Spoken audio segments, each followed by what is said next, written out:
আমার ছোট্ট মেয়ে এখনো নামাজের কিছু বোঝে না, কিন্তু ওই যে হেজাব টেজাব পরে আমাদেরকে নামাজ অ্যাক্টিং করে দেখায়, এটাই শান্তি। চিল্লায় বলেন ঠিক কিনা? এজন্য আল্লাহ তাআলা আমাদের ফ্যামিলির সব সদস্যগুলোরে নামাজি বানাক, মা বোনদেরকে পর্দাওয়ালি বানাক। তো সূরাতুল মুলক অনেক দামি সূরা, এটা মুখস্থ করবেন। এই মুখস্থ করার ট্র্যাডিশন আমাদেরকে চালু করতে হবে। সূরাতুল মুলকের ব্যাপারে অনেক ফজিলতপূর্ণ কথা বিশ্বনবী বলেছেন। বিশ্বনবী বলেছেন, ইন্না হাযিহি সূরা মানিআতুন মিন আযাবিল কবর, নিশ্চয়ই এই সূরাটা মানুষকে কবরের আযাব থেকে বাঁচায়। সুবহানাল্লাহ, বাড়িতে যাই বলেন, চিল্লায় পড়েন আল্লাহু আকবার।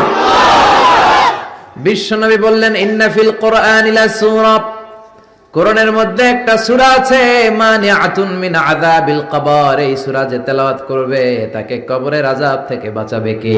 আল্লাহ। কবরে যাওয়া লাগবে কি লাগবে না? কাদের লাগবে না? হাত তোলেন। তারপরে হাত তোলে, এরকম আছে না নেই? যাওয়া লাগবে। দাদা চলে গেল, বাবা চলে গেল, আমাকেও চলে যেতে হবে। আমার ছোট্ট ছোট্ট ছেলে মেয়েগুলো চলে যাবে। আমার বিবির পেটে ছোট্ট সন্তান দুনিয়াতে আসে নাই, ওইটা দুনিয়ায় আসবে। তারপরে যতদিন হায়াত পাওয়ার পাবে তারপরে যাবে। ঠিক কিনা?